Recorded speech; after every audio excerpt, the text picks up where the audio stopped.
Sip. Huruf sin dia memiliki tempat yang sama dengan huruf zain dan juga huruf sad. Untuk lebih mudahnya mengucapkan huruf sin seperti yang tadi saya sampaikan, rapatkan ujung gigi atas dengan ujung gigi seri yang bawah.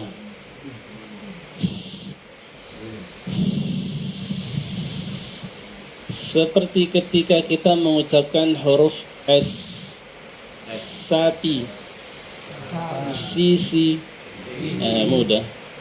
Siapa, mudah. Huruf sin itu mudah diucapkan. Tapi hati-hati, meskipun dia mudah, dia juga berisiko jatuh kepada kesalahan. Kesalahan yang sering tampak ketika kita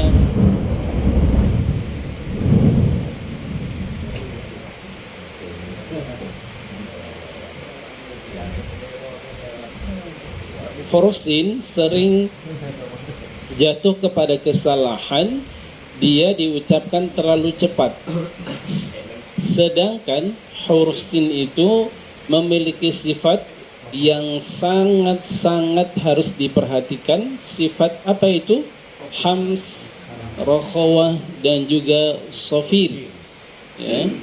Hams, rokhawah, dan juga sofir.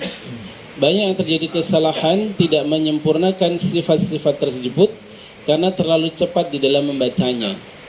Padahal yang sering saya sampaikan, ketika huruf tersebut memiliki sifat hams, rokhawah, itu tidak boleh kita membacanya dengan cepat sehingga merusak sifat yang dimiliki oleh huruf tersebut. Contoh nih, pada kata bismillahirrahmanirrahim, kalau kita membaca cepat bismillahirrahmanirrahim, tidak sempurna sifat hams dan rokhawahnya. Harusnya dialirkan secara sempurna terlebih dahulu. Bismillahi. Ya, coba ya kita baca bersama-sama. Bismillahi.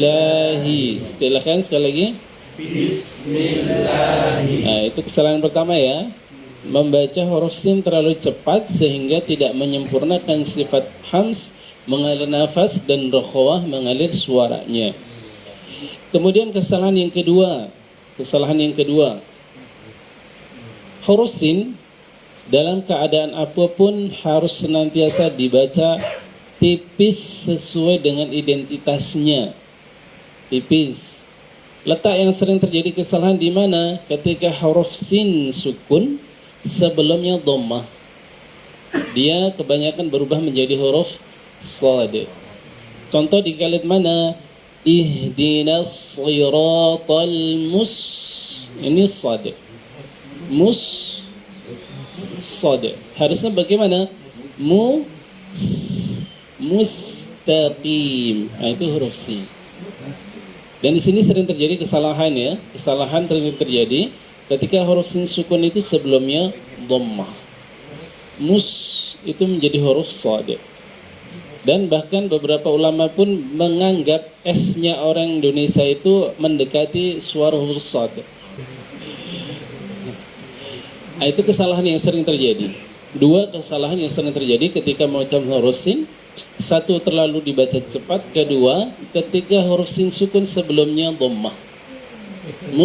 Yang sering terjadi itu dibaca mus. Dan ketika kita membaca mus itu sudah salah karena merubah huruf menjadi shad. Ya. Contoh nih, sir. Kita membaca sir itu salah maknanya.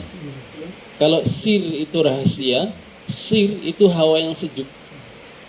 Maknanya jauh sekali. Sir pakai sin, sir itu rahasia. Kita baca sir itu menjadi hawa yang sejuk. Nah, beda sekali maknanya. Maka kalau kita mempelajari Al-Quran kemudian tidak melewati huruf demi huruf, terlebih lagi bunyi sukun setiap huruf, maka bisa jatuh kepada lahan. Terlebih lagi kita tidak kenal identitas setiap hurufnya.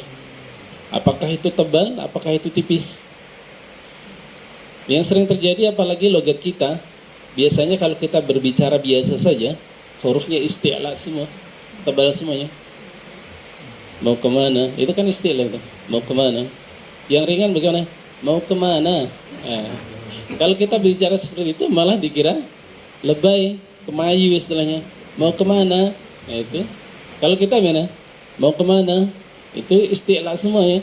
Maka tidak heran kalau kita mengucapkan huruf-huruf itu sering tertukar, sering keliru. Karena kebiasaan kita di dalam berbicara sehari-hari aja itu menggunakan lidah yang menegang.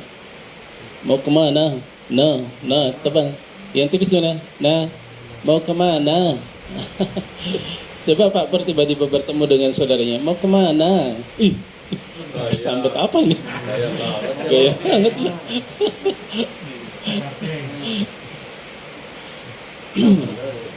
Iya, maka kita harus kenali identitas setiap hurufnya. Karena merupakan identitas ya, ketika tertukar berubah menjadi yang lain.